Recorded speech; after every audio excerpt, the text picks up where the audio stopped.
What's your favorite scary movie? Be like, I'm dying. If some guy came up to me and said, "Hey, they guys, I'm like, it's over and done. We're married now." Someone in the movie, so I'm like, kiss. But Oh God, what a sea of humanity. Ooh, yeah. I like you being on top. Oh, I don't know why. ooh. The Harrison Ford gets me in that kind of mood. Yeah, it was the first time for everything. Hello. Welcome into 52/1994, the live movie conversation podcast where we discuss movies from the year 1994. I am your host, Cody, and I'm joined by my co-host this week, Harrison Ford himself, Ryan. Welcome back, Ryan. Whoa, thanks for having me. Yeah. If this is your first time joining us, welcome in. We are happy for you to join us today. Just to give you a little bit of a heads up and background about what we do. Basically, we're watching 52 movies from the year 1994, important movies chosen by me, not by anybody else. And we do them in typically like monthly categories. Like, for instance, this month we're doing action movies. So lights, camera, action here. And it doesn't matter if these movies are good or bad. A lot of them seem to be in the middle somewhere. And then I have my guests to talk about them with and then see if they've watched anything fun at the end of this and maybe get some recommendations from them. So let's talk about this movie that is called Clear and Present Danger. Ryan, have you ever seen these movies? First, okay. Have you seen this movie? Second question, have you seen the other Tom Clancy-esque movies, like Jack Ryan movies? And then I think that's my last question right then. Yeah. So previous to this, I had seen Hunt for Red October 2 or 3 times. Mm-hmm. And I saw The Sum of All Fears in the theater at like 13 alone. I'm sorry. I did that a lot when I was 13. That's but in the week, I know it's funny. In the week leading up to this podcast, I watched all 5 Jack Ryan movies in a row. So you started with Hunt for Red October, Yeah. Patriot Games, Yep. Clear and Present Danger, Got it. Sum of All Fears, and Jack Ryan Shadow Recruit. That's it. You got him. I Nice. didn't get into the Jim Halpert series, but I got all the films. You watched The Office. Yeah, Instead. I've seen The Office. I've seen the Jack Ryan movies. I can imagine. Yeah. I just hope. I was saying. I hope at the series finale of the Jack Ryan TV show that Krasinski just gives like a gym to the camera. It's like, what are you gonna do? It's the CIA. Like, do you think Stanley plays the James Earl Jones role? Oh my God, we should have done an Office casting of this movie. Okay, that would have been good, right? Phyllis is Kathy. I mean, you know who Oscar's gonna be. It's gonna be Escobedo. We could definitely do this. So I watched all 5 this week, and before that, I just knew Red October and some memories of The Sum of All Fears. Okay. Had you read any Clancy stuff? Never. I'm maybe. I think I would enjoy them if I read them. I might be a little too snobby for them, but I think they're probably fun reads. What about and I'm probably a little too snobby for Jack Ryan movies, but I was kind of interested in the 90s. I thought there might have been more of them, but the 90s felt like a Jack Ryan decade. Like James Bond was struggling. We had an American government CIA action star. So it was a little surprising to see how stilted the series was and how many breaks there were in between. I was honestly surprised that there were only 2 Harrison Ford Jack Ryan movies. I thought there were way more. Like this was his character, but I mean, I guess he is because he's the one that played it the most. But only with 2, so I don't know. I'll go ahead and spoil something. Clear and Present Danger is my favorite Jack Ryan movie. I was going to ask you to rank them. I think Hunt for Red October is iconic, and what it does for submarine movies is pretty cool and great because it was innovative in that way. I don't know. Das Boot came out after that. I don't know that there was submarine shit before that. Crimson Tide, that's around this time too. Yeah. Yeah, That's I'm sure there was old war stuff too, but yeah, Hunt for Red October kind of hit the culture pretty hard, and it's pretty good. Maybe even less flawed than Clear and Present Danger, but Clear and Present Danger is like kind of meatier. There's more to dig into there, and it's a little more nuanced. So this is my favorite, probably Red October, then probably Shadow Recruit, Some of All Fears, and I think Patriot Games is pretty dog shit. That's so I did see a lot on the internet of people shitting on Patriot Games and like this was the better Jack Ryan movie, but I'm a little surprised that like Some of All Fears comes before Patriot Games and even I've never seen Shadow Recruit. I never really got into this genre when I was a kid or Yeah, it's even not as my a genre, grown-up. but there's cool stuff to like about it. The most I can say about Shadow Recruit is that it was made in the last 20 years, and that it's an hour and 40 minutes, while every other Jack Ryan movie feels the need to be over 2 hours. Yeah. Clear and Present Danger at 2 hours and 22 minutes, which is kind of wild. Yeah, I should probably start. I need to add that to my list of things when I talk about these, like how long these movies are. Because a lot of these, like I complain in the 2024 era of movies that are entirely too long. We get 3-hour movies every other week now.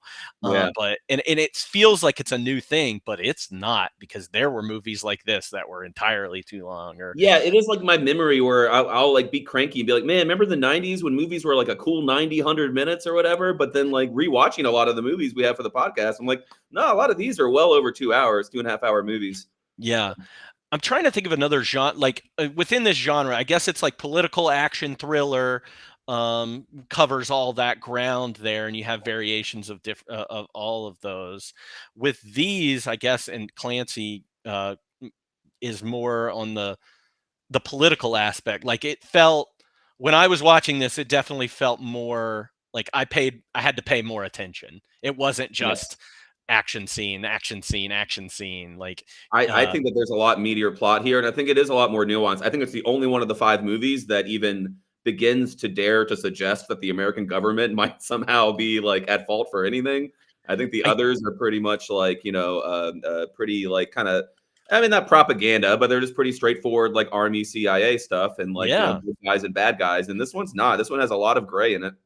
I hadn't written it down, and I feel like I might be spoiling it, but like these feel more relatable to maybe like Le Carre. I think that's how you say his name. Le Carre. I think it's Le Carre. Le Carre. Yeah.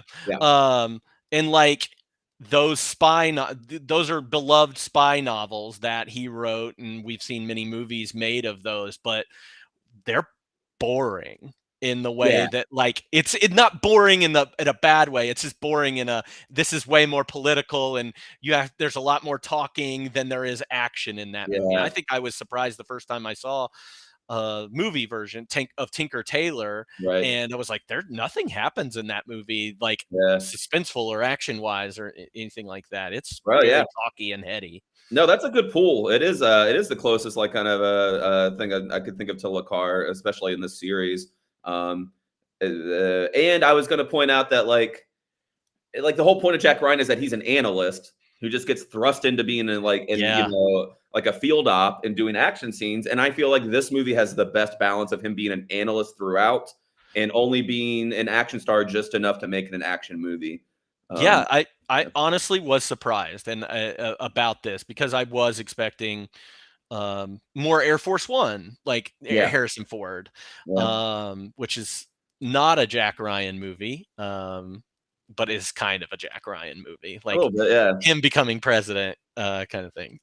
Which in the Tom Clancy novels, I'm pretty sure Jack Ryan does become president at some point. I think he does. He's such a Boy Scout. I wouldn't vote for him. Boy Scout. Anyway, let me give you a little bit more details. We already talked about how much time we spent watching this movie, 2 hours, 22 minutes. Is that right? The title of this movie, Clear and Present Danger, it came out August 3rd, 1994. That's the day I turned 7. So happy birthday, me. It was directed by Philip Noyce, and it was written by John Milius, Donald E. Stewart, and Steve Zalian. and it's based on a novel by Tom Clancy. The cast includes Harrison Ford as Jack Ryan, Willem Dafoe as John Clark, James Earl Jones as Jim Greer. I will say, and maybe this is stepping on fun facts, that this is the third appearance of James Earl Jones in the Jack Ryan series and his last appearance because obvious reasons. But he's the only character has been consistent in all these movies. Ann Archer's in here as Kathy Ryan, Henry Czerny as Bob Ritter, Harris Yulin as James Cutter, Miguel Sandoval as Ernesto Escobedo, Joaquim Del Amida as Felix Cortez, Donald Moffat as President Edward Bennett, and then we've got other people in here that aren't as are famous or you've seen in many things, like Benjamin Bratt, Raymond Cruz, Thora Birch is in this, Reed Diamond, Greg Gurman plays beloved Petey, Clark Gregg, who's in all the Avengers movies, Reggie Cathy, so some names here that we pulled. I didn't have Moira down here, but her character was pretty important to this movie. It's a good cast. Even the people who I didn't know and maybe didn't go on to do bigger things, they were all pretty great on screen. There wasn't a lot of bad acting in this. I did feel like everybody. I think I wrote this down somewhere, not on here, but I said everybody has played these parts so many times before that they were just so good at it. Yeah. Henry Czerny is you more people might recognize him as the CIA agent from the Mission Impossible films, and he plays the exact same character. Yeah. And he I didn't think about it till just now. There was a couple moments where I thought Harrison Ford was doing a little extra in a good way, but for the most part, it's surprising that I go through a whole movie, especially from '94, that I don't go, ooh, acting. And yeah. Man, I didn't really say that at all in this movie. I think the acting was pretty great. Yeah, I just feel like all of these people have played government officials at some point in their life. Harris Yulin, I think he might be Deep Throat in X-Files. Yeah, he's Cutter. He's they're bad. The bad guys' names are Cutter and Ritter, and it becomes which is very frustrating. Yeah, but no, I feel like that Cutter. I've seen him in many different things before. Maybe I'm confusing him with another FBI agent in the X-Files series, but I'm pretty sure I thought he was in X-Files. I could be very wrong about that. It looks like I am. Anyway, he's played this role a lot of times before. But yeah, B-listers all over the place. Everybody is kind of hey, you're in this movie. You're in this movie. So everybody was really recognizable. The Google synopsis says that Agent Jack Ryan becomes acting deputy director of the CIA when Admiral Greer is diagnosed with cancer. When an American businessman and the friend of the president is murdered on a yacht, Ryan starts discovering links between the man and drug dealers. As CIA agent John Clark is sent to Colombia to kill drug kingpins in retaliation, Ryan must fight through multiple cover-ups to figure out what happened and who's responsible. This movie had a budget of $62 million, and it came in with a box office of $215.9 million. That's the number 7 movie of 1994. Rotten Tomatoes has this at 81%. IMDb sitting at 6.9 out of 10, and Letterboxd at 3.3 out of 5. Couple reviews that I'll give you is Lucy Mull from film.com said that Noyce dramatizes Tom Clancy's obsessively detailed plot in a straightforward fashion while staging spectacular showpieces of action. And then Trevor Johnston of Time Out said, there's a glimmer of interest in the film's ideological contortions, but as commercial action thriller, this is inflated and sluggish. This movie was nominated for 2 Academy Awards for Best Sound and Best Sound Effects Editing, but it did lose those to Speed. Yeah. So, and then of course, this is a part of a franchise, kind of a franchise. This is the last of the Harrison Ford ones, but we already talked about the 5 Jack Ryan movies and the Amazon series with Jim Halpert in it. So this is hot IP,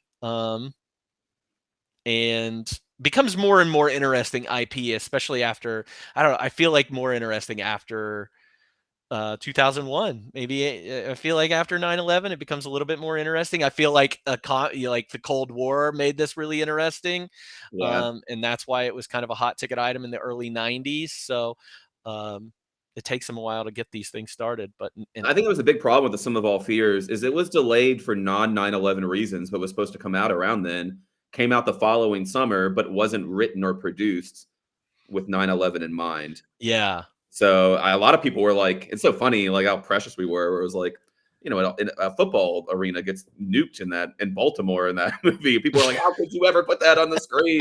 Like, but yeah. So it was like it's both like not responding to 9/11, but then it's all like being seen in context of 9/11, and people are like, well, you did a bad job of that. And the yeah. filmmakers were like, we didn't know we were doing that. Like, So it is interesting, and it's to see. So we've got like the 9/11 thing, and then Shadow Recruit. I think Chris Pine, right? yes, And that came out in 2014. 2014. Okay. Yeah, So that's interesting. I was thinking maybe like around 2016 or so. the Kenneth Branagh movie too. He's in it Oh, and directed it. he directed. Weird. Yeah. What a weird thing to add to his Well, the repertoire. weirdest thing, what you're about to get to, I think, is the bad guys in the 2014 Jack Ryan movie are Russians again.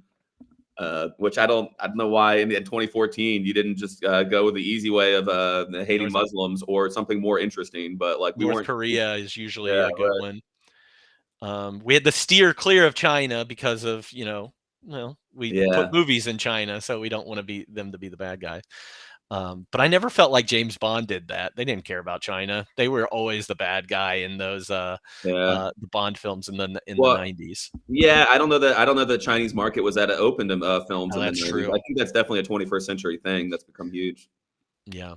So yeah, 2014. But then we get that was the last movie, and then we get the Amazon series, which honestly, for a Jack Ryan, like as many novels as there probably are, do you happen to know how many Jack Ryan novels there are? Oh, I think also like 3 or 4 authors have kept writing them since Clancy passed. Oh yeah. I want to say 30, 40.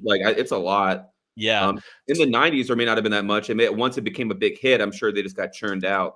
But I don't know. I think Clancy wrote at least 20. I might be wrong.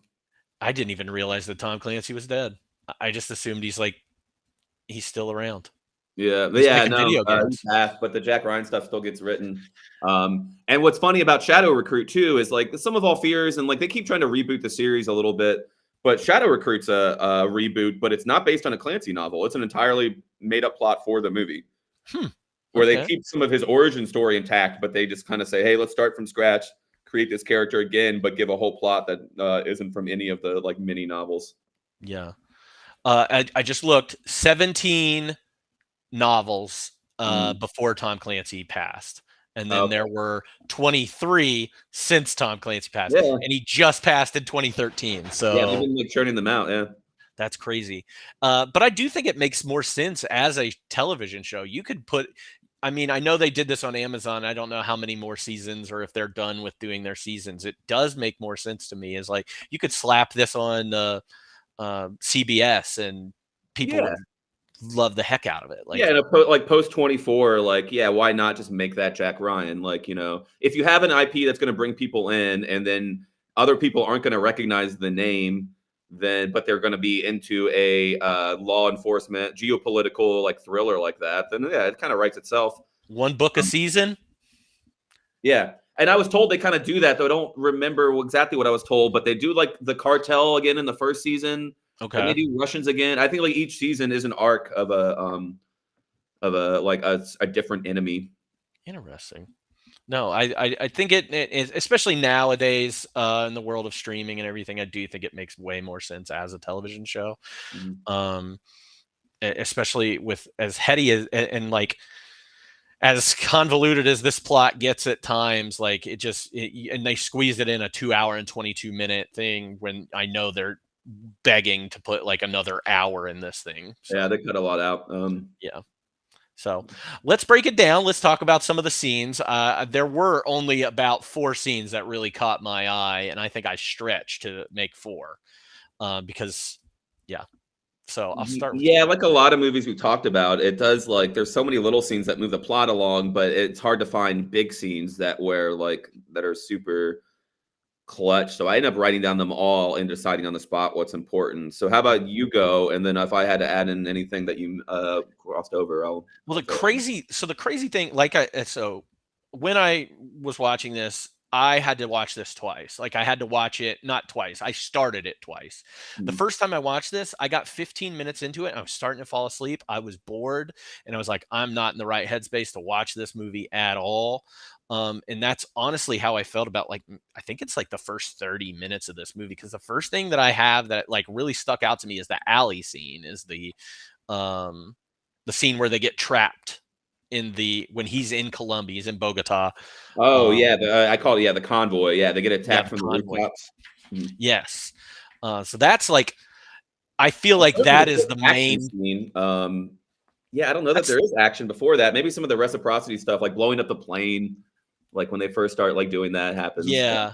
You get like a little bits there with this sniper guy getting recruited, and that's a fun little scene, I guess.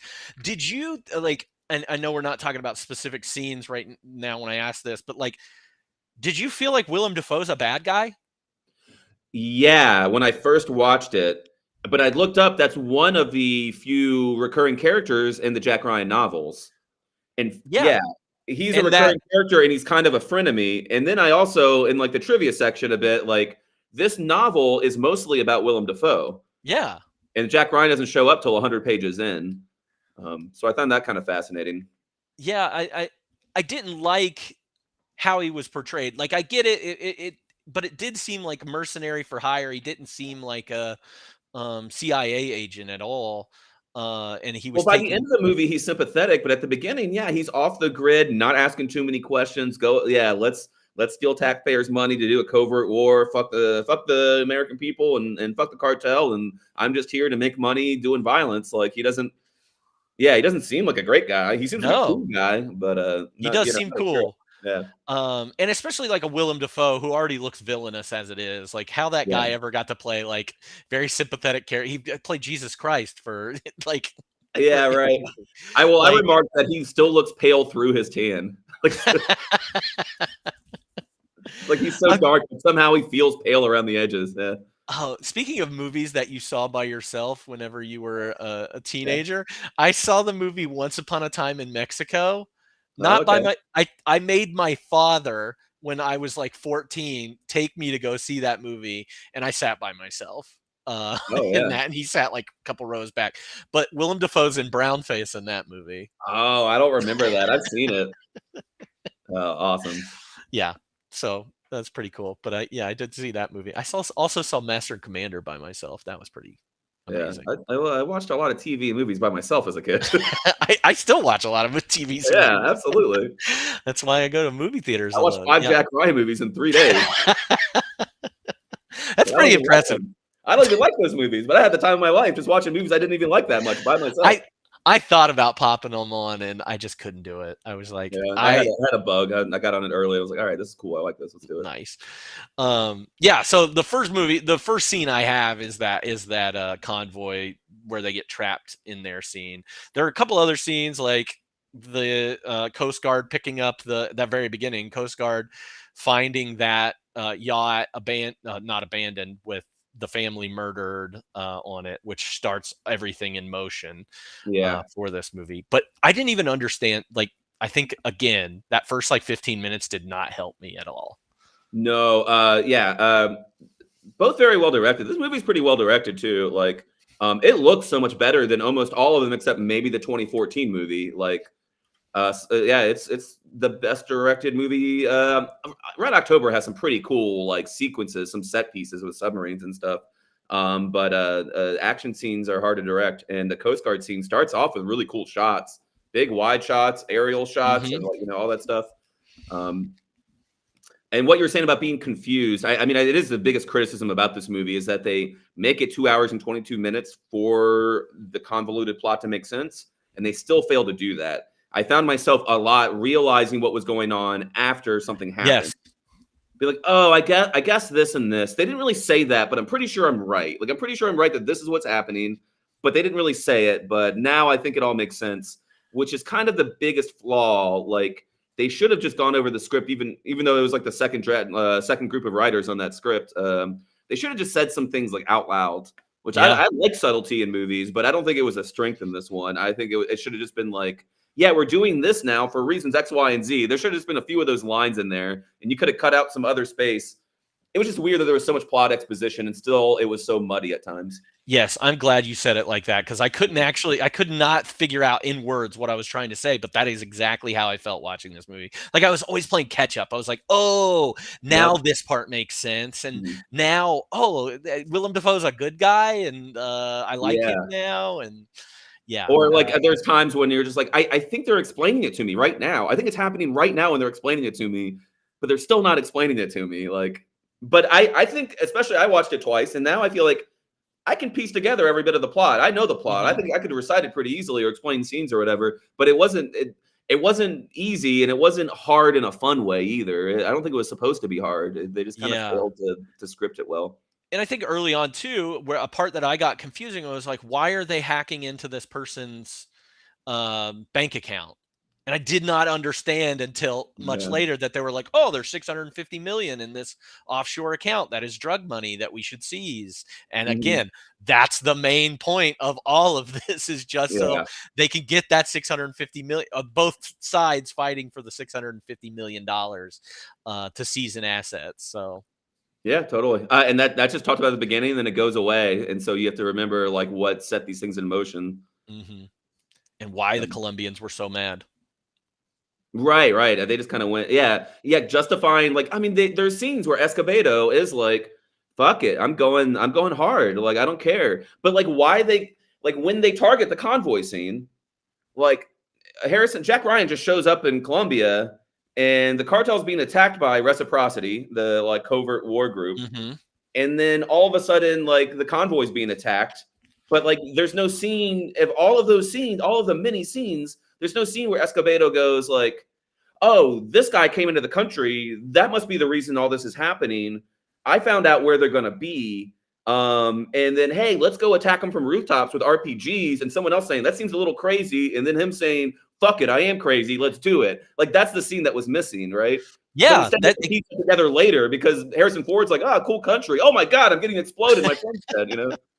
He went down there. That was the second time he came down there because he came back with his friends, right? Oh, that's the other thing. People are flying back and forth between Colombia and DC throughout the whole movie, and they never explain it.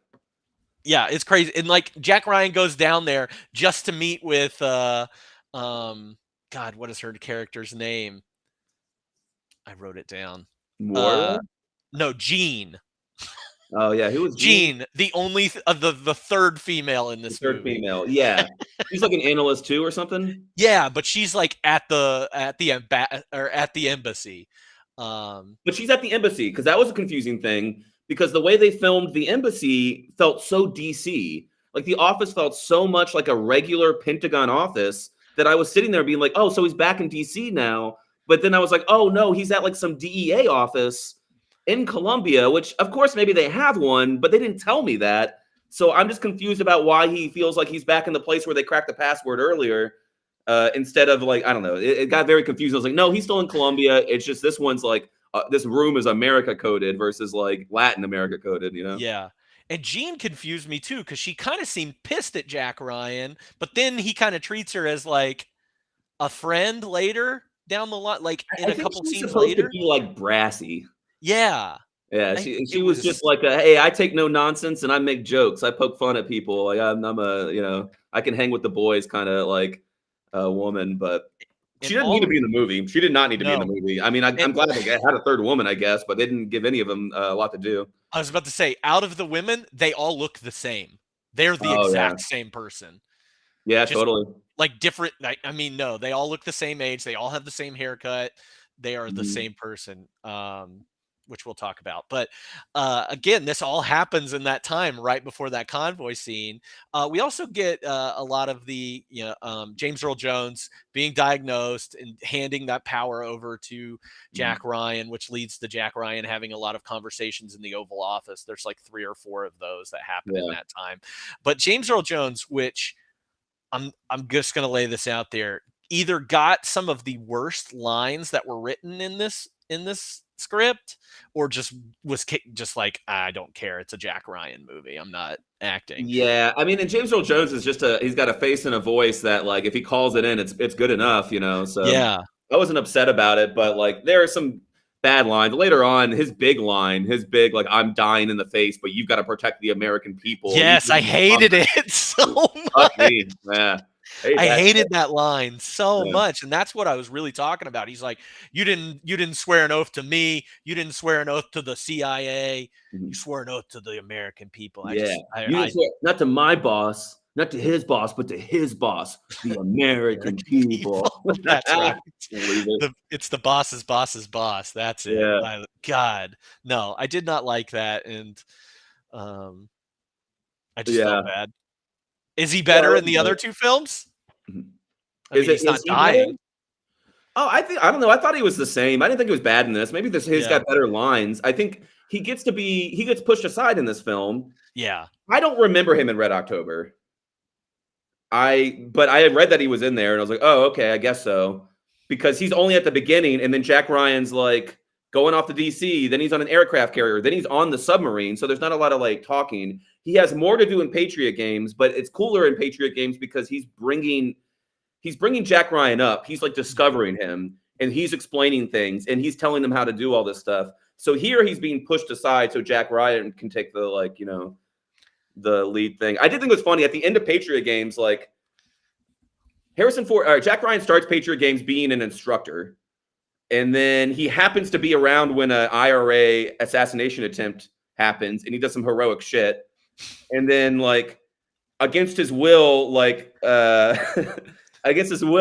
James Earl Jones like pulls him into it, and by the end, he's like, you know what? Basically, he gets pulled into the CIA because the IRA makes an attempt on his family for interrupting their plot. And then he's like, I want in on this operation. They came after my family. And then at the end, James Earl Jones is like, you're made for this, kid. You should join the CIA. And he goes, maybe I will. Cut to the next thing. He's the deputy director. He's like the number 2 in charge. So in between those movies, he comes from like being a recruit all the way to like the top of the top. A recruit that's what, 45 years old? Because I'm pretty sure Harrison Ford's 50 in this. He's like 52 in this movie, which is wild. 52 years old. So Clancy's mad about that in these movies. After Patriot Games, he was okay, but during Patriot Games, he was like, this isn't right. Why is Jack Ryan 50 years old? And they're like, it's Harrison Ford. He looks 30. Like, he's a good actor. He acts like he can act 30. And one thing I'll say about Harrison Ford is, like, he's great at being in an action movie where he doesn't have like a weapon. Yes. And when he talks a lot, like Fugitive, since we watched it last year, that's on my mind. Very action packed movie, I think. Like, there's a lot of running scenes, I guess, but Harrison Ford's great at running. Like, he's great at running by and seeming like a normal guy who's like fit and good at running, but not like a super soldier. Yeah. And that comes a lot with like. Also, can you imagine if Alec Baldwin was still Jack Ryan in this movie? That would be way worse, right? Yeah, that would be weird. Yeah.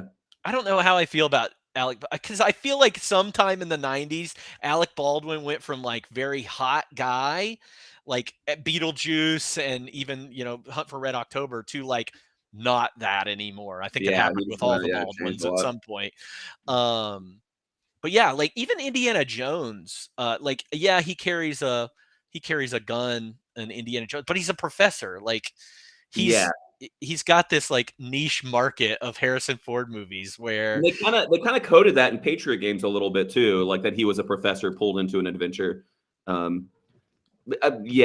Also, I think Harrison Ford is my favorite Jack Ryan, but I don't think he's a good Jack Ryan. Like, I think John Krasinski or Chris Pine or even Ben Affleck in his era like are better for the Tom Clancy character, but I don't like the Tom Clancy character very much. So Harrison Ford makes it kind of cooler. Yeah, and when I was trying to do recasting and stuff, like I wanted to, I didn't realize that the character was much younger, so I was trying to still cast him a little bit older, but it makes way more sense for him to be, you know, 30s, late 30s, 40s, like somewhere in there, not what we get here. But yeah, I don't know. I feel like he's really cornered. He's really good in these thriller type movies like Frantic, Witness, and then also like fugitive, romantic, but also he's kind of got that romantic movie down too. Yeah. I feel like anything outside of that is not a Harrison Ford movie. Well, that's the thing. He's like always going to be Han Solo too. So like the whole thing about Jack Ryan's a Boy Scout, like Harrison Ford's a little bit of a scoundrel. Like he'll steal your girl, like he'll break some rules and be like, "Hey, it's all for the greater good" or whatever. But Jack Ryan wouldn't. It works in this movie, fine, but like yeah, that's maybe why like he's kind of not the best casting for it, but he makes the movie better because the best casting would be Alec Baldwin or Ben Affleck. That is interesting. Now that you brought that up, because even Indiana Jones, who we talked about, is like obviously like a professor and gets thrown out. He's still kind of a bit of a scoundrel. Yeah, especially the way he's chaotic. Yeah, he finds his own way through things. Like,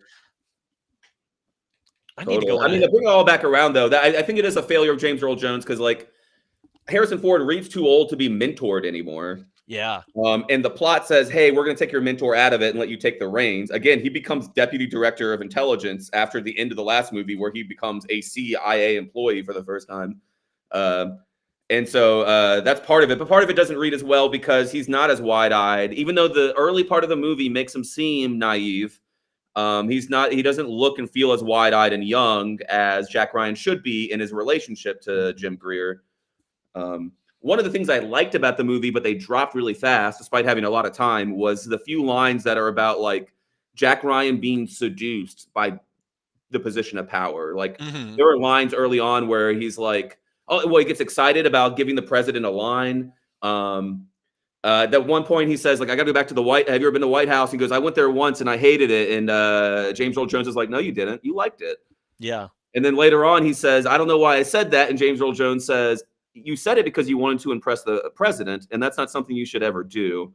And so there's like this little kind of buildup at the beginning that like he's really excited about being this close to power, which again would work better with like a 30-year-old than like a 50-year-old. And then that's like making him kind of make mistakes and get in too deep that he then has to get out of that trouble. They kind of dropped that a bit in the rest of the movie, but I thought it was neat at first. Another thing that they dropped, or probably shouldn't even have included in the movie, in my opinion, is Jack Ryan Family Man. Okay, yeah. So I made jokes. I was watching Patriot games with my girlfriend, and there's a lot of like not making the family interesting, but then making it like a driving point of the plot. And every time they would go back, I'd pick up my phone and I'm like, I don't give a fuck about this guy's family. I'd start going on Twitter. But a good piece of trivia is like there's Easter eggs in this. This movie essentially is an entirely a gender reveal because the last scene in Patriot games is like them having this long conversation over the phone where like his wife doesn't know whether or not to find out the gender of their baby from the doctor. And then he looks at Thora Birch. He's like, do we want to know? The boy or girl? Do we want to know? And she's like, I don't know. What do you want? It goes on forever. And then eventually they go, yeah, tell us. And then right before she's about to reveal the gender, it cuts to black and goes to credits. So people really wanted to know. And so it's like, it's a boy. I found out in Clear and Present Danger. The family gets like less than 5 minutes. Not even. They might even get like a minute and a half total. Yeah, and then they're gone. I do think Ann Archer. I did read that there was some stuff she had to do that was cut, which kind of makes sense. Well, they kind of started it too, like her running into Moira and seeing the Latin Jack Ryan. Like they were. I thought, okay, we're going to make this character more interesting. It felt like Ann Archer was going to get. Think about Tom Cruise's wife in The Firm. How they got a much like she actually got stuff to do while being kind of a side character. She ended up being very vital to the plot of the movie. But I thought that's where Ann Archer's character was going to go. And yeah, I mean her character is a bigger deal in Patriot games and is a really big deal played by Keira Knightley in Shadow Recruit. And I think it's a big deal in the novels, but in this one, she gets pushed aside. She's only there to reveal that Moira gets killed, and I don't think she comes back after that. Yeah. Yes, the guy is not a Latin Jack Ryan. No. Real quick, though, in the family scene, there are two callbacks. The kid's playing with a submarine, and Harrison Ford has to explain what a submarine is, which is a Red October callback. But the line that Thora Birch has at the end of Patriot games when they're talking about the gender reveal, Jack Ryan's like, what do you want for breakfast? And she goes, pancakes. And he's like, I can't do pancakes. I got toast or toasts.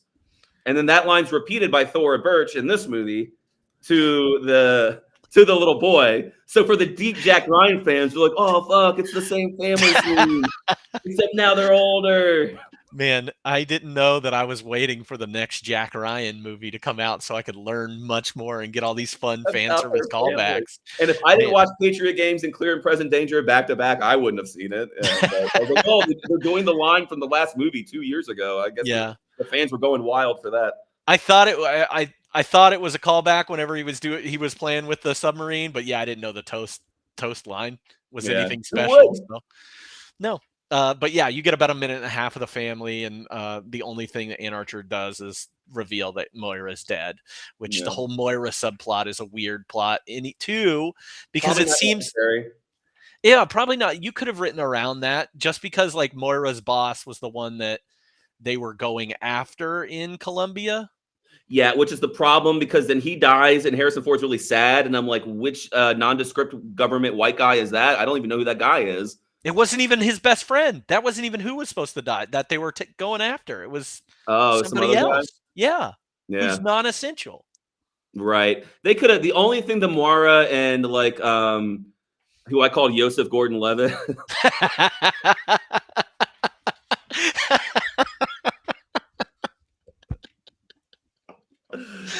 Yeah. The only thing that matters is they get his voice from the answering machine. But then one of the weakest segments is like, or the hardest to believe things is how to do all the voice analysis to figure out who that guy is. And I'm like, you could have figured out who he is some other way. I don't really buy that. Like you had 2 small voice clips and then you figured out who this guy was through like. But also, why were they recording that other telephone call? The other one? To match the voice. Yeah. Oh, I don't know. It happened so fast. I don't even know what they're talking about. Yeah. Like what? There is a thing like they are tapping Escobedo's like operation. Oh, okay. Maybe that's what. And he was also meeting with the NSA guy or Cutter. Yeah, and they only get the Moira thing because they're at the murder scene and he's got the one line. Because I did read that it was kind of like serendipitous that like this is around the time they were tapping Escobar, and that like the way they got him was that he used a different phone to talk to his family, and they're like, oh, got him, we know where he is, and ended up getting him killed. So it kind of like life reflected that way. But yeah, the only reason the Moira thing needs to happen is to get to, I guess the fact that guy's in DC doing espionage shit, I guess, but then to get to the voice recognition, and you could have just written a quicker and better way to catch him, and that would have taken 15 minutes out of this movie. Yeah, it all leads to the alley scene, to the convoy scene that which is a good action scene.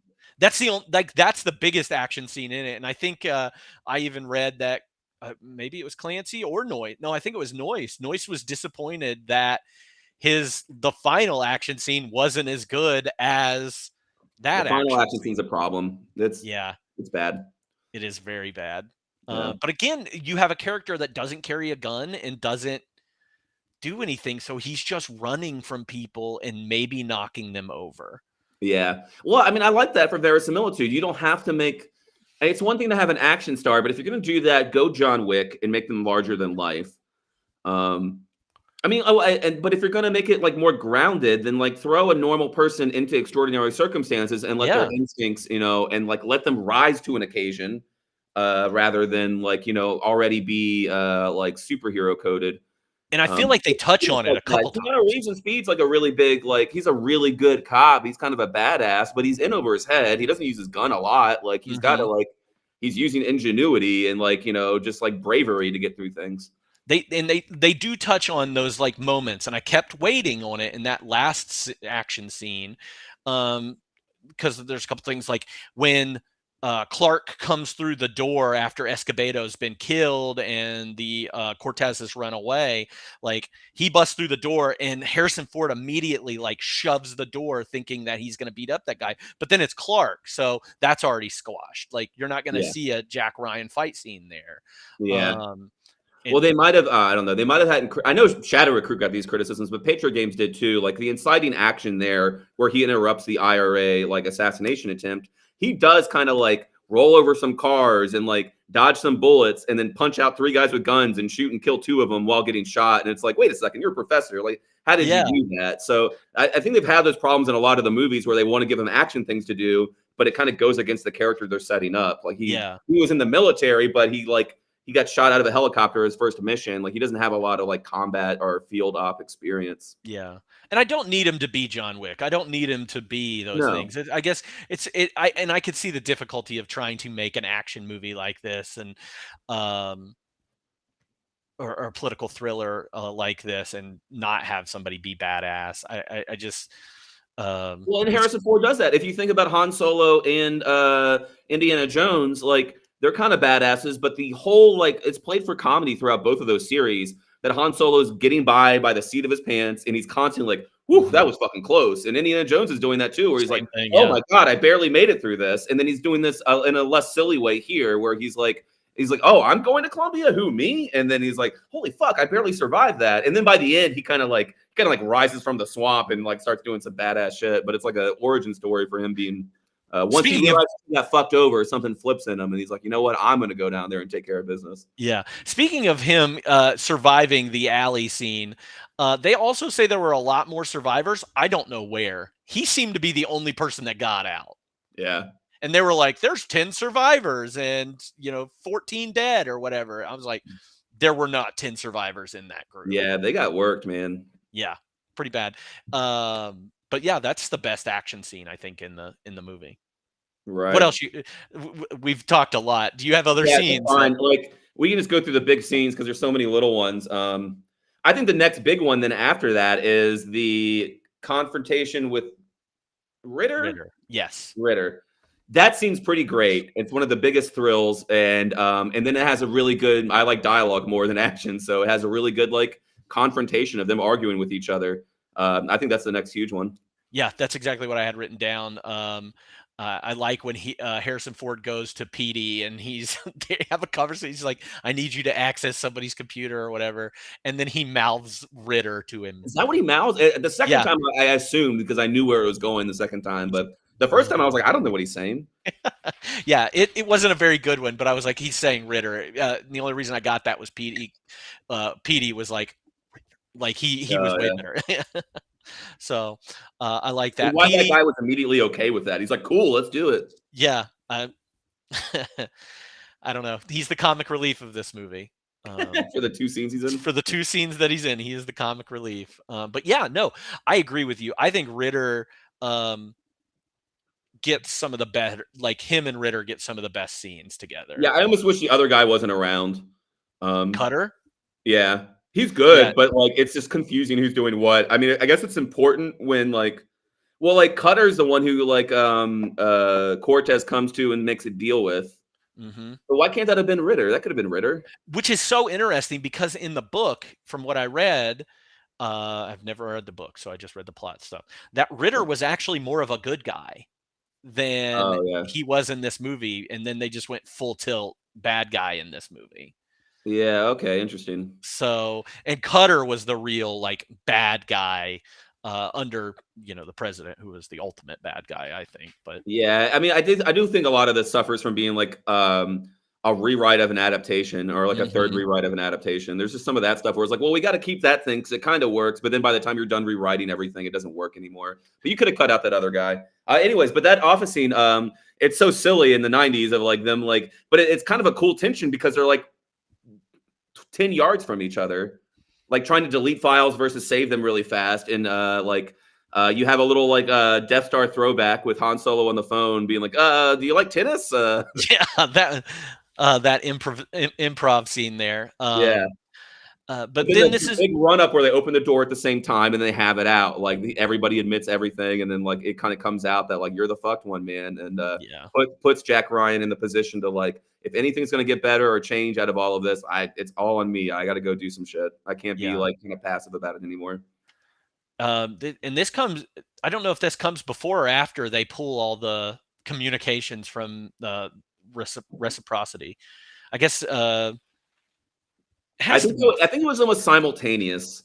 Because the next scene that's really good, but maybe isn't the big scene, is the he goes to because that's when he goes to James Earl Jones about it, and James Earl Jones gives him a speech. Then James Earl Jones dies, and it's the crosscut. There's a lot of good cross-cutting in this film of two things happening at once, which keeps the runtime feel quicker. But the funeral, the president giving the I did like the funeral scene. Crosscut with the soldiers that that are being left out to dry, which I thought was like politically fucking boss. Like it was really cool to show like the empty words we give to our fallen heroes, while simultaneously the same people are like throwing those heroes under the bus. I should have written that one down. I forgot all about how that scene went down, but they're playing taps at the same time as they're lowering him in. Yeah, actually, it's America the Beautiful. They play taps at the end. Taps at the end. Playing America the Beautiful while showing like scenes of like Tuco Salamanca getting like his his ass kicked. Yeah. But anyways, that happens right after so it's kind of like simultaneous that the betrayal's going on. Maybe Harrison Ford knows something at that point, and then he's like trying to figure out what's going on. That's what makes him hack the stuff. Yeah, but it sets up the third act, the final sequence. And I think one thing that I like between the Ritter exchange and Jack Ryan is, he kind of plays this trump card on him. He's like, I've got this thing signed by the president of the United, like by Cutter, through the president of the United States. You have one of these, Jack? You don't. The world is gray, Jack. Because he said, no, it's not. It's black and white. It's black and white. And he says it's a pretty good line. He goes, the world's not black and white, Jack. He goes, no, it's right and good. It's right and wrong. He's like, it's not black and white, but it's right and wrong. And then, it becomes a pretty good theme for the movie. And again, this movie, more than any other Jack Ryan movie, is like, hey, this is how politics work. This is how the CIA works. Just to throw in a little side note, in 2014, when Kevin Costner recruits Chris Pine to the CIA, Chris Pine has a line where he goes, you guys, people don't really like you these days, what with all the waterboarding and extrajudicial killing and stuff. And Kevin Costner goes, not my unit. And Chris Pine goes, okay, what unit are you in? He goes, the one that makes sure it doesn't happen again. And Chris Pine goes, sign me up. Let's fucking go. The one that doesn't make it happen again, whatever. Yeah. Kevin Costner was eating at it. He's like, oh, we should waterboard more. Yeah, exactly. Chris Pine's like, all right, I guess all of my concerns about the CIA have been alleviated now. But this one clearly is showing covert operations in Latin America. Like it doesn't go hard politically, but it definitely is a lot more realistic and critical of like how things happen in Washington and in military and the CIA than others. I think when I go back to this, and I think of X-Files a lot at watching movies like this, because X-Files comes out around the same time, 93, 94, and it is about not trusting your government and that they're doing a lot of things behind your back that you don't know about. I think it's really interesting that these movies come out, like especially like a movie like this comes out very similar. Obviously no aliens or anything like that, but still don't trust your government. Oh, totally. Yeah. And then putting Jack Ryan's Boy Scout character in the middle of that both allows it to do those things without being an anti-American movie. Yeah. But also like looking back now, it's like, oh, it's pretty cool that this movie is doing all those things back then. But also it seems very 94 that there's like, but one good American with a borrowed gun can fix it all. Yeah, I would be interested to watch, and I know that somebody in chat has watched the new Jack Ryan series to see if they maintain that Boy Scout thing, because like being a Boy Scout is not a very sexy character in today's action movies. Like everybody's all about the anti-hero and totally, yeah. So I'd be curious how that is. And I never watched like 24. I don't know if it was doing any of that, but I mean that was very like Iraq War post 9/11 coded. So I bet if there was a bad guy who was telling what's his face what to do, then like it was probably one bad actor, not like a systemic problem like it is here. Yeah. So. But anyway, those are great sequences. The confrontation into the funeral, and that sets up the last part where now like Clark's been betrayed, the thing's been betrayed, and Jack Ryan's going down there to see if he can fix anything. Which is like silly, yeah. Yeah, this is silly. The ending rescue whole thing is silly. Again, without any explanation, in 1 second, you're in another continent. or knowing any information either, like, and Yeah. just going down. And he had met Clark earlier in the movie because Greer told him to get with Clark because he knows things around there. We see him for one scene. He doesn't explain anything to Jack Ryan. He gives him one tip, like look into the Lindo coffee, and yeah. Oh yeah, Lindo Coffee, and that's how he gets to the cartel through that. Again, it's always one little thing that is so important, but the rest of it was like, oh, that was a nothing scene. It was like, actually, if you remember correctly, like 3 words are like what made like set the plot in motion, right? There's a lot of that in this movie. So, but they end up like it's like they're putting a heist together where they have to like, okay, now we've got to buy a helicopter, and now we've got to get our drunk pilot. And Yeah, the drunk pilot's like funny, but like this movie's getting too long. Why are you like? And you have the comic thing about like renting the helicopter. It was like, all right, let's fucking go. Like, let's get in there. Get out of my chopper. No, it's my chopper. Yeah, and it's funny stuff. And none of it's bad. It's just at this point the movie's at 2 hours and 10 minutes. So even like the fact that like they make Clark think that Jack Ryan sold him out, and so you think that like he attacks him, but then he does like the smart thing and pretends to kill him just to show that he was being betrayed by the other guy. Now they're together. Like that's cool, but again, it happens so fast, and this movie's too long already. Like it just I don't know. Then they got to go find Tuco, and then Tuco has to cry and fight them, and Jack Ryan says, "Oh, it's my fault, not his." And then all of a sudden they're in the city, set up on a sniper hill. Like there's no people around. No.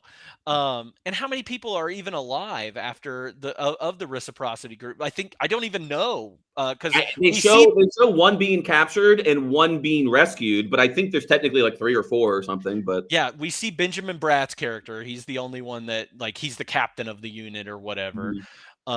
We see him get saved, but like, oh yeah, they only get one in the helicopter, so they either like failed to rescue the others or they're only going back in to get Benjamin Bratt. Which I guess Jack Ryan has the but Willem Dafoe doesn't have this, but Harrison Ford has the extra mission of like wrapping all this shit up. Like he's like, I'm just gonna go knock on their door. Yeah, and I don't know. I mean, he has such a Boy Scout character that he's got to clean up what he absolutely can. Like, yeah, even if it's the bare minimum. This isn't a guy that's that he has the like tape recorder that you didn't know existed. Oh yeah, Cortez, like the Deus Ex tape recorder that is like, oh, by the way, here's the bad guy. I walked into your fucking cartel compound to show that to you. And then he gets killed. Mm-hmm.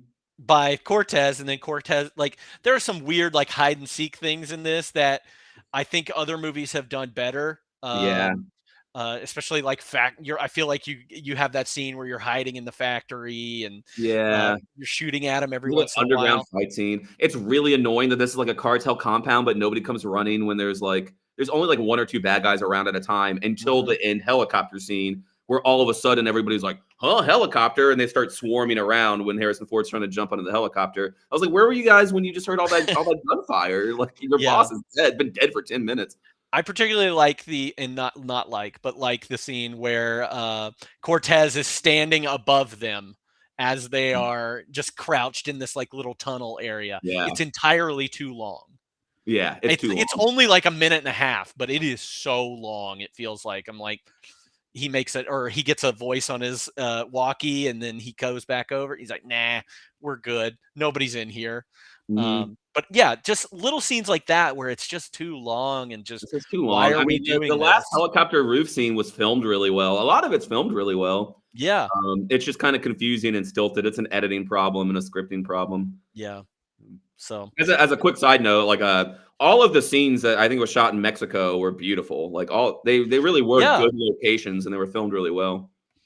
No, I liked it, but again, yeah, it is an editing thing, I think, and just like a plausibility thing. A lot of Jack Ryan movies in the last 20 minutes are like, fuck it, let's just go. Shadow Recruit is pretty good for like half the movie. At the end, it's like, I don't know, they trip over a USB drive. Who cares? Just fucking go. Like, there's a lot of that in these movies. I don't know, and maybe I'm just so used to like a Mission Impossible movie where it is just like espionage and action, and it gives like Yes. you don't have to worry about the political part of it. The political part of it is actually the smallest like Yeah. care that we have And the here. action is very curated and careful. Yeah. And you yeah, have like those movies are better. Yeah. you're nonstop for like 30 minutes of just like, okay, action, action, action, action, action. Then we relieve you at the very, very end. Yeah. Whereas this is like, you don't even, this isn't even the end of the movie. The only thing that this would have over Mission Impossible is, again, the stuff I liked about it, making my favorite Jack Ryan movie, is that there's some like political intrigue and some chewy plot to get through. But like, I don't know. Yeah. I'm not sure it's what anybody wanted from this movie. Yeah. Mission Impossible is a better version of this movie, but I like this movie better than the other ones because it has that stuff in there. Well, and it brings up like the West, like if you think about shows like The West Wing, where you're only getting the political side of it. You only get the walk and talks. You only get the meetings in the Oval Office. And I love stuff like that too. I love anything that's I can't even think of that writer right now. But Sorkin, Aaron Sorkin. Like Aaron Sorkin should write a Jack Ryan movie. Wow, that'd be hilarious. That would be, you know what? Well, the Aaron Sorkin CIA movie that I will stand till I die is Charlie Wilson's War. Yeah, and I thought about writing that down as one of the movies that you should watch alongside this. CIA funding a covert war with political nuance and fascinating characters, and 100 minutes. Wow. For some reason, I always thought that movie was like 3 hours long. Oh, I always thought that movie was like 80 minutes long, and I kept saying that to people for years about how great that movie was, and it gets it done in like an hour 20, and I looked it up, it's like an hour 40, but it goes so fast. And I guess, I mean, Aaron Sorkin's not doing movies like this. I mean, he did A Few Good Men like 2 years ago, but that's like a courtroom drama with sure. a little but bit it's definitely a lot of this like political intrigue, like gray areas about what the military is and does, and the American government is and does. So that's pretty cool. Yeah. So we need an Aaron Sorkin just a rewrite. Just a rewrite. Just look over some notes in the margins. I'd like that. And then we get the end scene. Like I said, that end scene, the ending rescue isn't the end of the movie. When Jack Ryan is rescued on the thing of on the whatever underneath of the helicopter, that's not how the movie ends. We still have another scene, like where he meets with the president, which I loved. Yeah, no, it's a great scene because I was surprised. I didn't expect that movie to be like him going into the Oval Office 1v1 and being like, "Hey, Mr. President, you're a fucking dick. You're a bad person." I was like, "Holy shit, let's go!" Like, it was really cool. And I like that. I like who they got to play the president because he comes off very, I don't want to say Leslie Nielsen-esque, but like he seems more friendly and more old man, like. Yes, he's folksy and intelligent, but like naive and stupid. So he doesn't have to like shove his platitudes down your throat. He just kind of embodies them.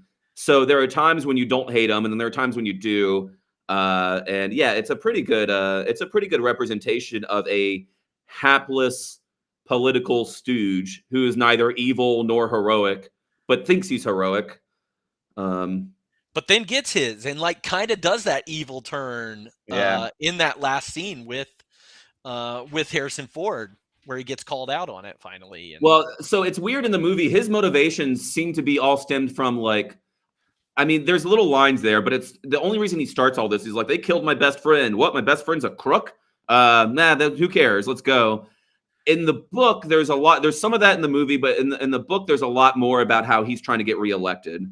And I think, and the way the book ends is he fails his reelection because of this scandal, because Jack Ryan brings this scandal to light. And even if it doesn't like all resolve cleanly, he fails reelection because of it. So I'm a little confused with it because like when he's talking to Jack Ryan, he's like, okay, you turned me in. Cutter gets a slap on the wrist. Ritter gets a slap on the wrist. Honestly, your dead friend Greer is going to take the brunt of this. And who are you? Like, you're nobody. Which made me feel like he was more of the villain and actually knew more than he let on.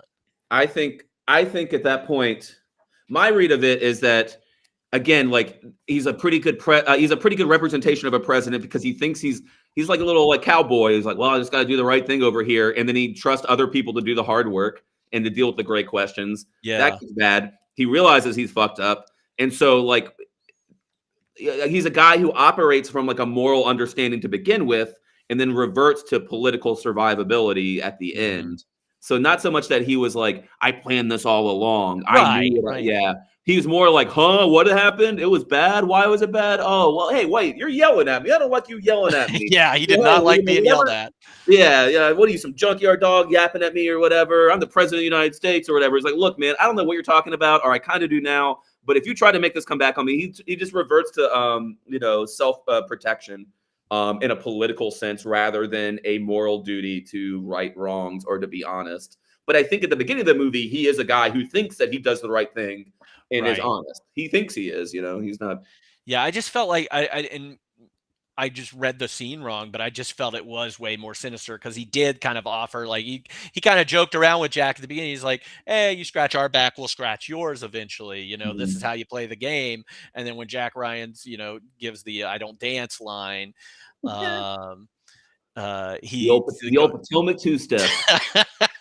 Which is one of my lines that I had. It's the old Potomac two-step, Jack. And he's like, I'm sorry, Mr. President, I don't dance. I'm sorry, Mr. President, I don't dance. I don't dance. Get out of my damn Oval Office. Get out of my dance. No, yeah, I do think that I think what the movie's trying to say is like, hey, look, being a Boy Scout can work. Like, even the president doesn't realize at this point that Harrison Ford is incorruptible. Mm-hmm. And when he shows Harrison Ford's incorruptible, he's like, "Whoa, I'll destroy you," and it wouldn't work anyway. And your dead friend, who I gave that eulogy for, fuck him, I'll ruin his whole reputation or whatever. And so he's just kind of flailing into threats, showing his true character. Because when Harrison Ford walked in there, he didn't think that Jack Ryan was going to be the Boy Scout that he's always been. And the movie's saying, hey, despite all this corruption and everything, one Jack Ryan, will go to at the last scene, go to the Senate, swear the oath and tell the truth, which I liked. I like that transition into the credits, and it was a cool last thing. Cool thing to do there. So, any other scenes that stick out that we missed or anything? No, I mean a lot of little small things, but yeah, it kind of nickels and dimes the plot along. So there's not big set pieces really. Mm-hmm. All right, who's your favorite character, or was there somebody that was a scene stealer for you? No. Yeah. No, but honestly, Harrison Ford was the only person that occasionally impressed me with acting. Willem Dafoe's the coolest character. But yeah. That's kind of exactly what I put. And then I put PD ? For his two scenes. I don't know. But yeah, I guess, Jack Ryan, I guess. He's the most, but yeah, you're right. John Clark is the most fun character, which also made me wish that this was more of a John Clark movie than it was a Jack Ryan movie. Yeah, I don't know that I care enough to read Tom Clancy books, but although I'm sure I'd enjoy them if I did. I'm kind of interested in reading a Clark-heavy Clancy book to see how his character's written. If he is just off the grid, doesn't play by the rules kind of guy, but still is considered a good guy. I had the Bear and the Dragon on the back of my toilet for 4 years in college, so that's about as far as I got on a Clancy book. 500 one plies right there. All right, any quotes that we haven't already mentioned? Not quite, not really. There's some laugh, cry, what the fuck quotes, but there a lot of the quotes in this movie are good but not great. So I was like, oh, that's pretty good. And then when I came to writing them down, I was like, I don't care enough. I'm not writing them down. Yeah. I do like the beginning where they're explaining to him what happened with the Coast Guard, and the president goes, drugs. Oh, she's back again, drugs. That's our money. Yeah. Oh man. Sorry, President. I don't dance. Me and my girlfriend laughed a lot because the main villain, Cutter, right? No, Ritter. He has an early thing that shows him to be a bad guy, and he goes in this whole speech. He's like, look, this happens and that happens, and this is true and that's true. But look, hey, when the music stops, I'm not going to be the last one without a chair. And it's up on his face. And whoa, what a bad guy. He's making musical chair references. Would you take a company check? Yeah, that's another one I wrote down of the four. It's pretty funny. That is a good line. But we were just talking about the president line, and them fighting, and he says, "How dare you come in here and lecture me?" And Jack Ryan responds with, "How dare you, sir?" Yeah, I like that. Yeah, he gets him, man. He does that. I love that scene because I'm like, oh, he's not letting up. He's not. He's just going into him. He's very president in that scene. Like It's a little small line, but he goes, "I can tell that you're upset," and Harrison Ford just goes, "I'm upset." He just says it like plainly. Yeah. He goes, "Yes, I am upset." I love anytime Harrison Ford gets that growl in his voice when he's Yeah. delivering a line like that. Because most of the time he is very monotone and like Because he's always Han Solo. He's like, I don't know, leave me alone. I don't want to be part of this cause. And then, then all of a sudden he's got to like wag his finger at someone. You scruffy nerf herder over here. Hey, princess, give me a kiss. But yeah, I love when he gets a growl. Get off my plane. Those it's pretty great. And then Kathy Ryan, a Latin Jack Ryan. Oh well, this I have to see. Yeah, that's in my laugh. No, that's in my what the fuck moment. Yeah, because like the what the fuck part is like, hey, who's that guy you're dating? I was like, oh my god, I love him. He looks a lot like your husband. So all my friends are, and she doesn't even fucking know who Moira is. Yeah, she doesn't remember her name at first. Yeah, she's like, what is that girl's name again? And then Moira. Oh, I think she guessed. She had to. What a guess, Moira. Yeah, Moira. Laugh, cry, scares, thrills. I wrote down that the alley scene obviously is the most thrilling part of this because everybody fucking dies. And then I think we're supposed to. Greer's death is meant to be a bigger deal. Maybe it'd be a bigger deal if I watch Patriot Games, but I think the biggest cry from the movie is the reciprocity betrayal funeral scene. Emotional. And then honestly, the biggest cry I had, I just wanted to point out, is because it's part of the movie, but they don't like go that much into it. Is like when we were watching it, we saw the mansion explode, and we're like, oh, they're just gonna kill everybody in it, like the fucking maids and the kids that are playing outside, like it just blew them all up. And then it cuts to a scene where it's like, oh yeah, we killed a bunch of kids, and then they make like the collateral damage line, and I was like, god damn, you guys are fucking villains, like. So I mean, that's a big cry in the sense of like they're actually. The movie's funnily like actually showing what the CIA does and has done very frequently, and it's pretty horrible. And that was the one scene where you got the little bit of difference between Ritter and Cutter, where Cutter's like, "Oh, we killed kids," like he actually kind of feels bad about it, and then Ritter's like, "Ha ha, we got him." Yeah, whatever. That's part of doing business, like. Yeah, which at this point they hadn't even proven. It's not like a war of attrition where they're like, we got to drop an atomic bomb or more people are going to die. It's like a fight that you picked, like 2 weeks ago. That was an interesting little bit of investigation that they had, like Jack trying to figure out that it wasn't a bomb and that it was a bomb, but it was a missile bomb that we dropped. And and then the cartel's figuring it out too. And it's another one. There's like 3 cross-cutting scenes. The like hacking.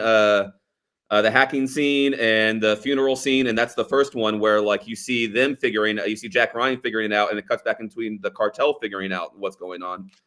Pretty good directing in a movie that I didn't expect really good directing from. Yeah. Any other laughs or thrills? Computer theft is a serious crime.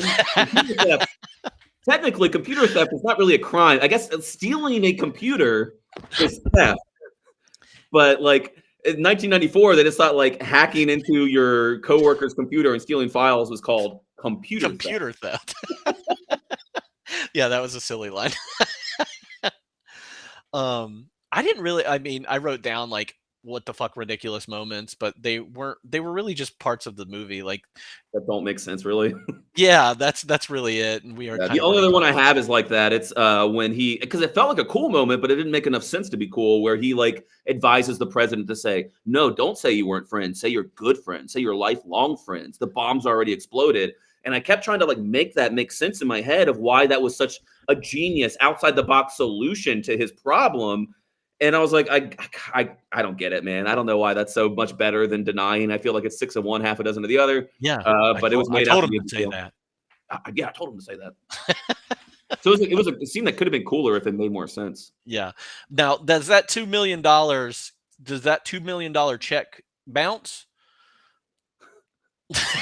He's got papers. So I don't know. It was also funny when you take a company check and all you need is a business card that says CIA on it. I was like, I can get one of those. I like that. I like that interaction though too, because when he says like, "What if I only take it for a test spin or take it for a test drive?" He's like $2 million. Yeah, he's like, "Well, I just have to leave a deposit." Okay, how much is that? $2 million. That's good. Yeah, I love that guy. Again, the movie's Yeah. too long at that point, but he was cool. Best music moment, score recognition. James Horner score here. James Horner's big name and score. I like the score. I thought it was, I thought it was really good. A little bit of trivia. He apparently like lifted whole sections that he had already used in Aliens and Patriot games and just reused it here, which is fine. But it's just funny that he's like, nah, will they notice if I just like turn in the same paper I turned in last week? Yeah, I mean, it's a lot of like, especially the beginning of the movie. It felt like 20th Century Fox was the very beginning of this movie. When he started, it's that snare, that brum brum. Yeah. With the horns and everything coming in.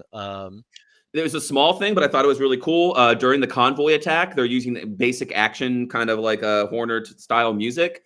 In the background, there's a pretty subtle like Latin music trumpet line that like goes along as a counter melody. And I noticed it the first time. I was like, oh, that's pretty cool. And then I looked for it the second time. I was like, that's really cool that they like, instead of making it be like, oh, look, like in a big deal, like, look, we're in South America. Doesn't it sound like it? It was just kind of something complimenting the basic soundtrack to add like kind of subconscious flavor to it. I thought was pretty neat. And my favorite thing we mentioned is the America the Beautiful, like overlay to like, the funeral patriotic 21 gun salute versus like the soldiers being hung out to dry in the jungle or whatever. This is like the second or third time that I've heard about, or that I've looked up into these scores, and that they were actually using their score from like they were using pieces of it. And I wonder how often that happens. Yeah, especially with these guys like Hans Zimmer or James Horner, because I think Aliens was referenced at another point, or Aliens was referenced at another movie that we have done recently. Yeah, well, I wonder too, what copyright rules are. Like, you hire a composer to compose Harry Potter 12 for you, and then like that becomes a big part of that music or whatever. How much are they allowed to recycle, and when they get hired again, or did you not pay for that piece of music to be connected to this work of art? Mm-hmm. If you go to another studio and recycle more than just a little bit, do you start to like run into copyright issues? I don't know that studios care that much unless you're really egregious about it, but it's kind of interesting. I didn't realize that he had done. It makes sense now that I think about like Apollo 13. This feels very Apollo 13. Mm-hmm. This feels very Glory. It feels he done all these movies. It is like patriot action, like patriotic action music. And he's, of course, most famous for the Titanic soundtrack and score. That's what, and Avatar now, but it is what it is. Okay, fuck, marry, kill. Okay, I'm gonna give it to you with our 3 women characters in this movie that we know nothing about, and they all look the same. So it's Jean, Moira, Kathy Ryan. I think I know the answer. I have a relationship with Kathy Ryan as a character from the other movies at this point. Well, that's cheating, but I mean, I think I would go with Kathy Ryan as my Mary anyway. That's what I was gonna say. She's pretty smart and cool. Yeah, and I'd probably fuck Moira and kill the government narc. Yeah. Yeah. Moira seems like she fucked pretty, like, she's having fun. She was into it, yeah. And I felt like they were trying to cast her as like the ugly duck, like kind of an ugly duck, like a second tier Kathy Ryan. Taking advantage of by this swarthy Lothario, like, who came in and like took advantage of one of our ugly girls. Yeah, it was like coded like that. It did feel like that, and like she was getting her own Jack Ryan and. But I was like, no, she's just as pretty as Kathy Ryan. Like, they look the exact fucking same.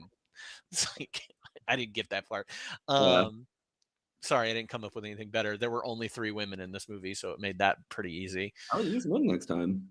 It's just like Jack Ryan. I could do Ritter, Cutter, and the president. Oh, Jesus. All right, fair enough. Let's move on. Let's move on. Yeah, absolutely. All right, who gave the best performance? Harrison Ford. Yeah.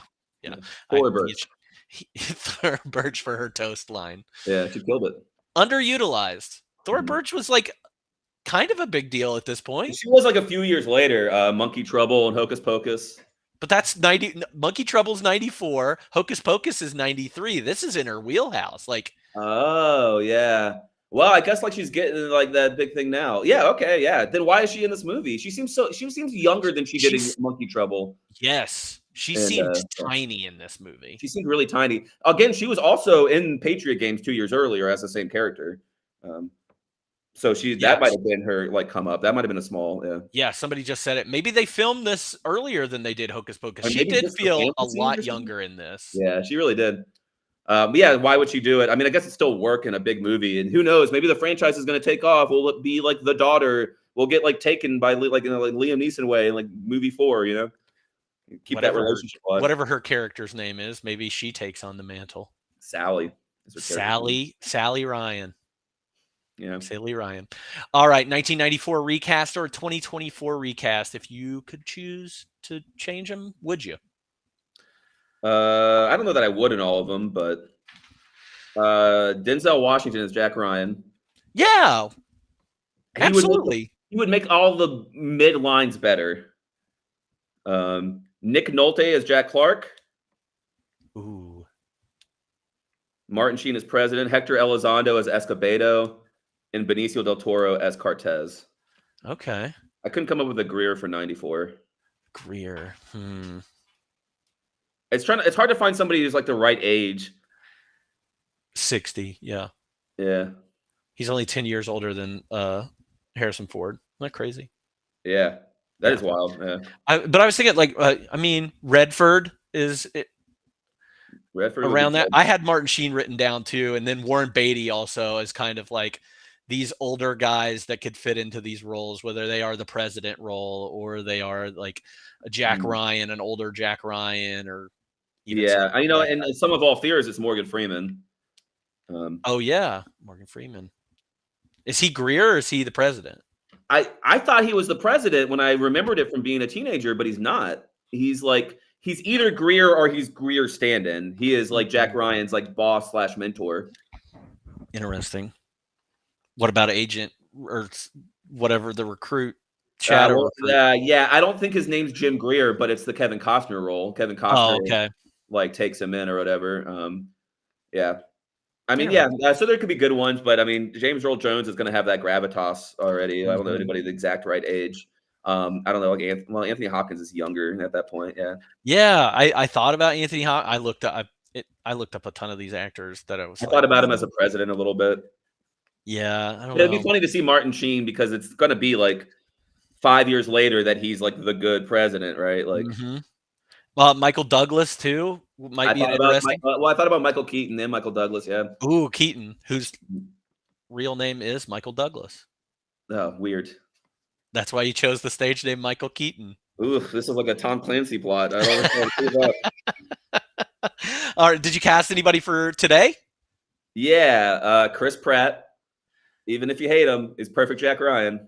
See, and this is where I went too old with it. I was going for the Harrison Ford age. I went like John Hamm or David Harbour. Okay. Yeah. Colin Farrell is Jack Clark. I think he'd be a good jungle extrajudicial soldier. Danny Glover as Greer. Ooh, I like that. He's getting too old John for this shit, Leguizamo as Cortez. Oh yeah, Benny Blanco from the Bronx. Benny Blanco, the pest. Luigi Mario. And Javier Bardem as Escobedo. Ooh, I like that. Again, when you recast him, you pick the best actors, and you're like, but there's not enough for Javier Bardem to do here. Like, no. I don't want these people in this movie unless they're going to give them more to do, give them better lines. Right? I thought about Ed Norton as Ritter. I thought about Ed Norton as Ritter. Okay, yeah. I didn't do the villains in either of these, huh? He's kind of slimy, yeah. And then I said Harrison Ford could be the president. Oh, yeah. I do that all the time. Then I said Oscar Isaac as Clark. He's kind of done a movie like that before. I think like Den of Thieves or something like that. He's kind of been in that role before. Oscar Isaac, I crossed out him for Cortez and then made him John Leguizamo as Cortez. For a second, I didn't have time to really to do it all out, but I wanted to recast like a comedy version because I had like 94. I had John Leguizamo as a sniper and Cheech Marin as Escobedo. And then I was I like, like oh man, if you like turn this, it'd be a fun experiment. We don't have time for Luis it now. Guzman. Yeah, Luis Guzman. Yeah, he'd be great. If we turned it all into a comedy and just made like Seth Rogen, Jack Ryan, or some shit, like it could be fun. It's kind of unfortunate that Some of All Fears wasn't it like either came out at a bad time or anything like, because like Ben Affleck seems like a perfect Jack Ryan. He really does seem like the perfect Jack Ryan. He's just boring enough, just interesting Yeah. enough. He's just smart enough of an actor, like Good Will Hunting style, where he can deliver some, like Kevin Smith style, can deliver some fast, like heady lines, and then, but then like seems like dumb and like himbo-y enough to be just like a running soldier. And it's the weird thing about like Ben Affleck and a Matt Damon is like Ben Affleck, I don't know, doesn't pull off like a villain role as well as like Matt Damon. When Matt Damon turns in the like few movies that he is, he's such a smarmy douchebag dick, and like he'd be a great Ritter, honestly. Like too bad. Totally. He's a good, and also he's always a good sniveling, like a sniveling villain, like where he's kind of behind the scenes doing evil shit, but he's kind of a coward when confronted, and that's kind of what we do. Where he's like, no, I got the get out of jail free card. You can't talk. Don't hit me, please. Like, Matt Damon could do that very well too. It's Tropic Thunder about reciprocity. What a great theory. Could be. I love it. Fun facts. Any fun facts that we didn't touch on? We hit a lot of them. Just real fast. I looked it up because clear and present danger feels like a rules of engagement like phrase. Mm-hmm. It's actually like not about any of this at all. It's Oliver Wendell Holmes, a Supreme Court justice, tried to use it as the kind of precedent standard for when free speech is not protected by the First Amendment. And it never became the actual standard, but it was kind of like talked about a lot. So the phrase comes from when is free speech not free is when it presents a clear and present danger, like yelling fire in a crowded theater. Okay. Whereas now the rule legally is when it involves imminent criminal action, which is why you can say like stop the vote, but not let's storm the Capitol, right? Like that becomes not free speech protected at some point. But anyways, that whole phrase, which feels like a very like powerful phrase, like doesn't it seems like, oh, you're allowed to shoot your gun when there's a clear and present danger, but it's actually like a legal thing. Really? That's interesting. The original script had Cortez going to D.C. to kill the national security advisor, but instead he gets mugged and killed by drug addicts. Because, hey, man, it's D.C. And where do those drugs come from? They came from Colombia. Full circle. This is this is what you sowed. That's pretty good. Yeah. It's the same Oval Office as the movie Dave. Hell yeah, that was on mine. Yeah. I love Dave. I'm the only one though. I guess the only thing, I mean, it says the convoy scene was used in government training in an episode of JAG. But what's the training here? Like, I'm curious about the training. Like, I've heard of this before in movies. Like, the shootout scene in Heat is used by the military to show like how this is how you should load your gun. In situations like this, but like I don't understand the training here. I think it's always hearsay, and if I imagine that like you're trying to train a bunch of people over the course of a week or an 8-hour thing, you show them a scene, and it's kind of like, hey, this is a fun way to keep you interested. Now we're going to talk about real training. You know what I mean? Like, you show them that scene, and you say, "Don't do that." Yeah, like just look. Yeah, training. Bring 4 RPGs ready to go. Yeah, right. Hey, if you're in a like accident, like you need to like if you're getting attacked, you should go in reverse, you know, or if you're out of the car, you should lean up against the car so that like you can't be seen at that angle. You should get to the nearest doorway or something. But then it's like, all right, well, we can like make a bunch of graphs, and then it's just like a regular teacher who goes, what if I showed him a movie that makes him interested and we point out the things we talked about? So it's probably not used in a real way. And I'm sure Heat isn't either. Like it's just and then after that, it's like, oh, I used to work at the Pentagon and I was just like a desk clerk, but they put us through this training and they actually showed us a piece of clear and present danger. And then that just turns into the fact that the movie was, you know, something bigger than it was. Yeah. Interesting. I'd be curious. But I believe you. I think you're spot on. It's kind of bullshit. Anything else? I'm out of fun facts. No. They didn't want to go to Colombia because it was too dangerous, so they went to Mexico City. And then the Zapatista uprising in 1994 really fucked all their shit up. Classic Yeah. moves. That's like during this time, everybody that went to shoot in L.A. and the LA riot started. So Man, I wasn't here for Speed, or I watched it. Maybe I was in the chat. Oh, I didn't want to troll too much in the chat, but the fact that shit was done like 2 years after Rodney King or whatever, it was like real LAPD propaganda. it's pretty good. I'd be interested in how much they actually. Well, I mean, they did shoot in LA because like they've got the those Grauman's freeways Chinese are very Theater. LA. Yeah, the freeways and stuff. Like, yeah, that's crazy. All right, like a fine wine, a dish. If you compare this movie with another movie for a double feature, what would you choose? The easy one is Air Force One. I think the smart play is actually Sicario. Yeah, I had it down. Yeah. Hell yeah. About an FBI agent trying to take down a cartel leader. Yeah. Sicario. I had not watched Sicario until this past year. It took me a long time to watch it, but it's really fucking great. Yeah, it's incredible. Villeneuve's. He's got the Villa moves. Yeah, I put down Argo as well. Okay. Yeah, I get it. It's kind of a low action movie, but feels more like actiony than it should. And then one of my favorite movies that I've seen in the last 10 years, it's a 2007 movie, is Michael Clayton. I remember that coming out. I think it's got a bad title because nobody knows what it's about. Right. But it's about like a fixer kind of thing. Michael Clayton's like this lawyer. He just fixes situations. It's kind of more local politics than anything that is like the scandal and everything, but it is often considered like one of the best scripts of all time. But that movie's fantastic. I love Michael Clayton. So anytime I can mention it, but yeah. And then at the end, I also put Tinker Tailor, but I had already mentioned. Yeah, that's good. Actually, I didn't think about this till as you were talking, but my favorite comfort movie, my favorite movie of this genre that's like not perfect, but I will rewatch every few years. That's about like CIA fuckery is Spy Game with Oh, I love Spy Game. Robert Redford and Brad Pitt. I fucking love that movie, and I'll rewatch it every few years. And that is about like CIA agents who are good guys, but they deal with the gray, and then they protect each other over the agency when they have to. Great movie.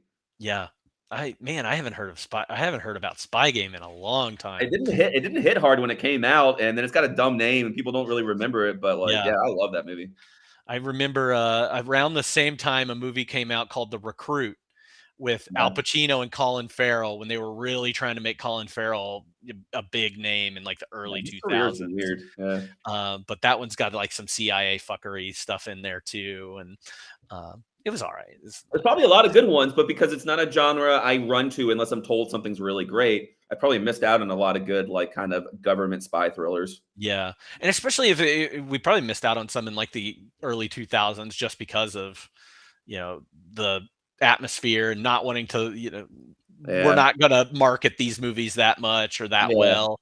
I want to make you watch, I don't even know, War of the Worlds. I don't know. Sure. Yeah, totally.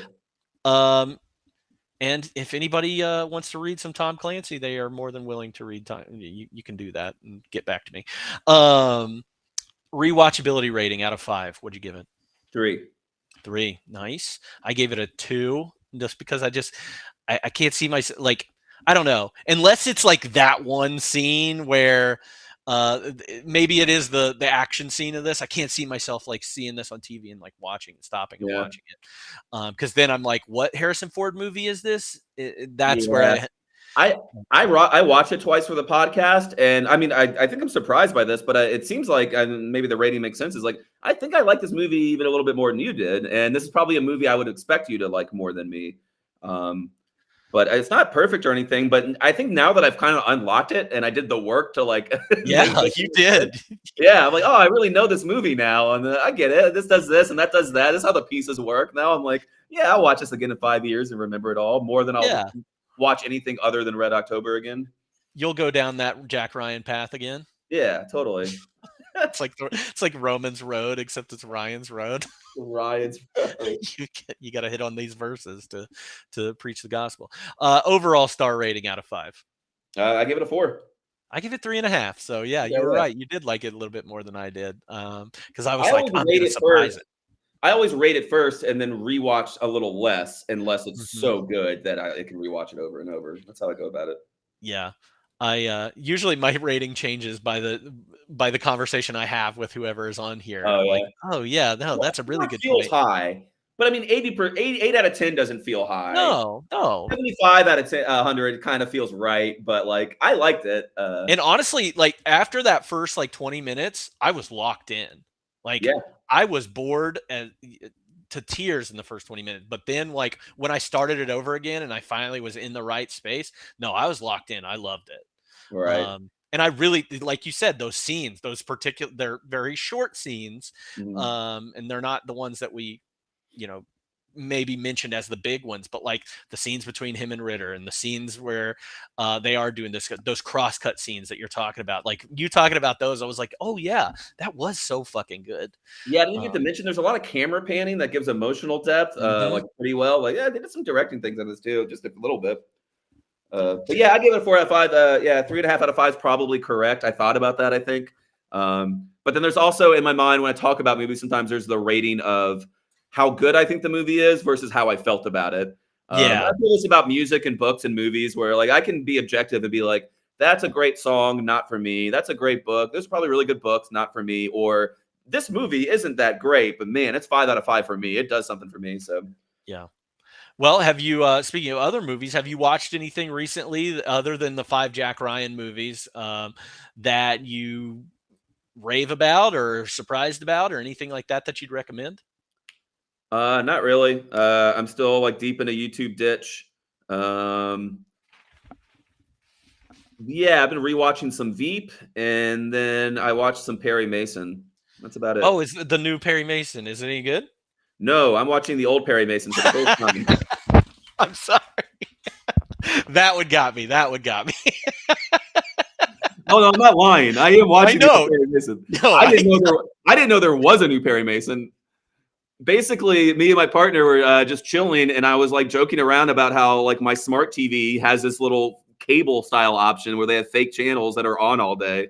yeah. And we spent like an hour just hitting up channel to see whatever fucking nonsense was on Vizio TV's Smartcast or I whatever. do that. There's a Baywatch channel on there. There's a Baywatch channel. I saw some Godzilla. I saw the what must be 10 times better than RuPaul's Drag Race, like the lowest budget drag competition in the world.